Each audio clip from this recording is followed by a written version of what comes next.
A few people that I need to thank, and institutions as well, which supported this event. The Collège International de Philosophie in Paris, first of all, who largely contributed to this conference and to the seminar series that preceded the conference. Then Brunel University, of course, in particular the School of Social Sciences and the Department of Politics and History. Professor Justin Fisher, head of school, is here and will say a few words in a minute. And also Matthew Hughes, head of department. Then I want to thank Queen Mary University in London and the Theory Lab in particular, and in particular the co-organizer of this event, who just arrived in this moment, Caroline Williams. Thanks for being here, Caroline, with whom we co-organized the seminar series that was held at Queen Mary in the following months. And then also the CERFID, the Centre d'études en rhétorique, philosophie et histoire des idées, and its director, Pierre-François Moreau, who contributed also to this. Then the admin members of staff, Nikki Elliott, who's not here today, she's sick, Jane Alexander, who's downstairs for registration, and all the media center was here recording this event for the future. As you know, the proceedings of this conference and also the seminar will be published as a special issue of the journal Philosophy Today that I will co-edit with Caroline Williams, and I would like to thank Peg Birmingham, the journal's editor, as well as Dimitris Vadoulakis, who made this possible.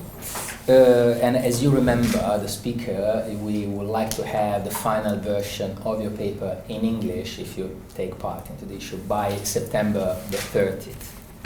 And one more thing in terms of practicalities, we will have lunch here, not in this room, in a room next, on the end of the corridor, and that is fine. On the contrary, dinner will go together, as you know. If you are not a speaker and you would like to join us for dinner, you need to register now downstairs, and you're very welcome to come if you want, of course, but that's if you are not a speaker.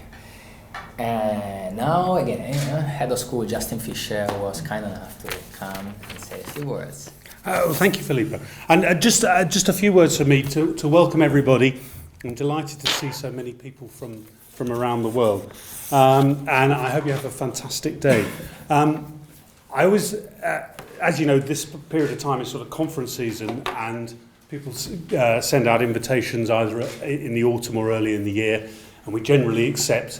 And I've found, certainly in the past, that panic sets in when you realise that the conference clashes with the World Cup or the European Championships. I well remember in 2004 when England were doing pretty well and realising that I would be in Chile for the final. And at the time, it looked like England might get through, and the thought of not being there to share in the glory was filling me with horror. Thankfully, David Beckham's missed penalty paid to that concern. But I know that for many of you here, the worry of the knockout stages is now over. Although for those of you in France, from France, I dare say you'd be dying to get back. From Argentina. Well, even better. You'll probably make the semis. Fillipo and Mark have heard this joke, but let me just tell you a little bit about my relationship with this kind of work. I am a quantitative political scientist, which is about as far away from the kind of work as you can get within the subfield.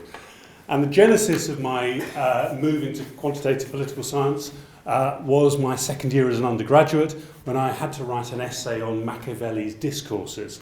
So traumatised was I by this that I went from having really quite a deep interest in some of the political philosophers I was looking at, and straight into the arms of people who look at voting behaviour. So I absolutely congratulate you on sticking with this, and I'm sure it'll be really, really excellent work. I should say, Fillipo has given out many thank yous previously, but I should say a great paid tribute to Fillipo, who's done an absolutely terrific job in organising this, pulling it all together, and what will be, I'm sure, an excellent special issue of the journal. So thank you, Fillipo. I know you're going to do a terrific job. I'm sure you'll all enjoy it. It is the end of the financial year, so eat and be merry, because it'll all be covered. So do enjoy yourselves. Have a fantastic day. I'm sure it'll be really good. You'll forgive me if I can't make any meaningful academic contribution because I don't work in this area, but I know it's going to be fantastic. So have a great day. Okay. Cheers. Say a few words of introduction to the conference in general about monstrosity and the power of the monstrous. Because the more I read in this field, the more I feel that this problem, the problem of monstrosity, is not just a philosophical problem among other problems, but it's kind of the philosophical problem of Western metaphysics. This is my sense the more I read and the more I go ahead in this research. And Gilles Deleuze had nicely put it, discussing Plato's and the theory of simulacrum in the logical sense. Great piece that I give to my students. But I think the case of Aristotle is even more clear in this sense, in this perspective. The order of nature, as you know, is made for Aristotle by things being in their own place, in their right own place. However, the universe is also made of processes and therefore movements toward this perfection, toward the telos. However, what happens is that if these movements tend to a natural and a perfect order in the end of the process, it also means that the initial situation must be far from perfect, and in some sense needs to be against nature, against the order of nature. If everything were already perfect for Aristotle, the 0 degree of monstrosity, then there wouldn't be any process in nature at all, there wouldn't be any movement, there wouldn't be any kind of life. And in the case of animals, is even more clear. Man is perfect, as we know, and female is imperfect, of course, because male gives the form and female gives the matter. However, without matter, there wouldn't be absolutely any kind of life, and this is very, very clear for Aristotle. No order without disorder, no normality without monstrosity. So rather than being the exception, the marginal, the incidental phenomenon, the monstrous claims a central place at the core and since the beginning of Western metaphysics. This is my sense, the more I go ahead. At the same time, for its own nature, the monstrous resists a general theory and a comprehensive history, and on the contrary, it can be probably better grasped through the specificity of different authors, different discourses, and that's why we have such a diverse pool of paper in this conference.